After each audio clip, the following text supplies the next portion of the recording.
Very many people have come out to talk about NUP joining IPOD. At first, NUP had a hard stand towards joining IPOD because IPOD was being used as a platform to politic instead of advancing the transition.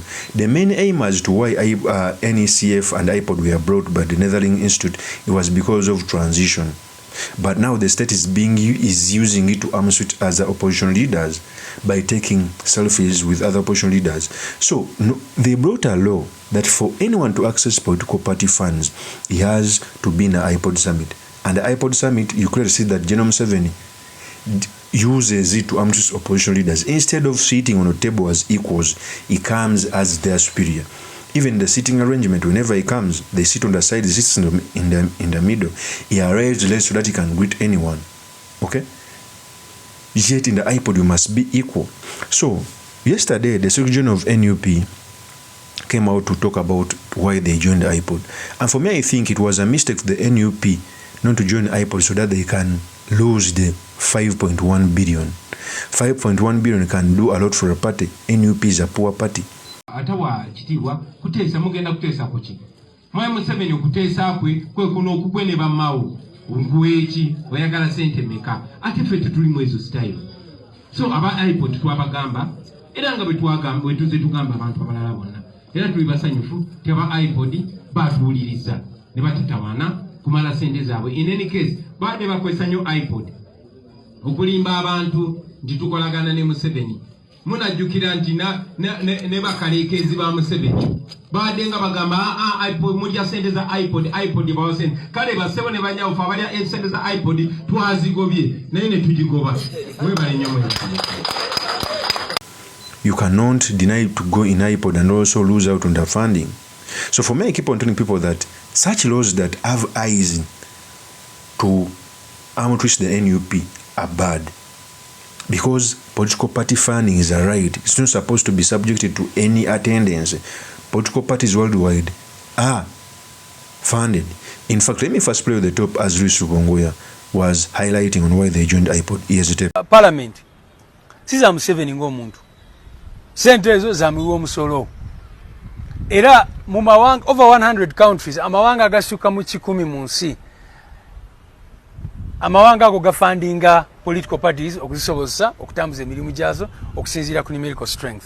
So bana ba NRM balimo ogezaako okubawuddisa n'okubaloozesa nti invention yaabwe nedda sente zibeera allocated by parliament zigende mu biina ebyobufuzi bisobose okukola emirimu gyazo newankubadde tubadde tuwakanya ebbanga lyonna system gye bakozesa okudistributing ezo sente kubanga ogenda maliriza nga NRM etwala 75% yezo sente ate nga byonna bye bakola kwegamba bo baagala kibenefiting ebbo era ne sente zino NUP zebadde efuna mu kuleeta lino etteeka ekigendererwa kyabwe kibadde nti sente ezo babeere nga bakola ki be batwala share yazo kubanga singa NUP ebeera tesayinize statutory instrument bwe befulumye NUP netegatta ku IPOD erimu department mu NCF kiba kigala sente ezo NRM still egenda kutwala 75% yazo oba muntegeera sente zalibadde zigenda eri NUP nazo still babagala 75% yezo sente so sagala omuntu alowooze sente ezo za Museveni oba ki no sente ezo za ggwanga zamiwa omusolo ekirala ekisingira ddala obukulu NUP kyekibiina kyokka ekirazi accountability yezo sente kati watwogerera mukimanyi tulina ebitebe 3 mu ggwanga ebisinga obwakabi n'ebitebe byaffe ebyo nabyo betulina mu bitundu by'eggwanga ebyenjawulo tubadde tukozesa sente ezo eziri allocated by parliament okufuna buli kimu kyonna kyonna kyetufunye ng'ekibiina n'okukola emirimu gyaffe naye kaakati okumala emyezi 5 sente ezo baziggalawo mwawulidde gye buvuddeko nti bagenze abakakiiko k'ebyokulonda irigale nga tebatambulidde ku mateeka ne bazigabira ebibiina byonna ebirala NUP ne bagireka ebweru kyekyatwaliriza okufuna meeting na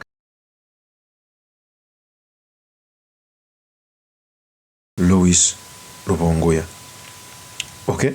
So for me, I think one, the government should desist from arm twisting political parties for their funding. Political parties across the country are funded by the state. The reason as to why they are funded by the state, they don't want to get foreign funding which can result into a rebel movement. Is the reason they are funded. In fact, for me, if the day I will get a chance to go in parliament, I will bring an amendment so that this funding is based on the number of votes a political party gets. For example, it can happen NUP can get a lot of votes, more than maybe 5 million votes, without a representation in parliament.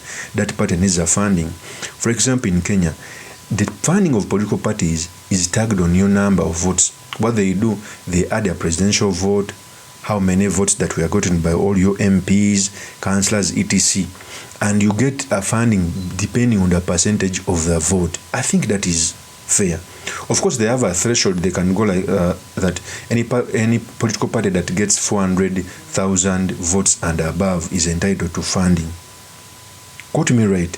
They add all the votes which are gotten by each and every candidate so that every party can be funded. Okay? And also a certain percentage can be shared depending on representation. Political parties must be funded. It must not be a favor. If it is a favor, the dictator can use it to arm twist and wins. The reason as to why they are trying to box the NUP so that they can stop it from accessing their funding, which is unfortunate. Of course, that's my opinion. Remain yours truly, Mr. Makindi. Kabir Sulaiman Mawagari, the next MP for Makindi East constituency. I'll see you on another one. Peace.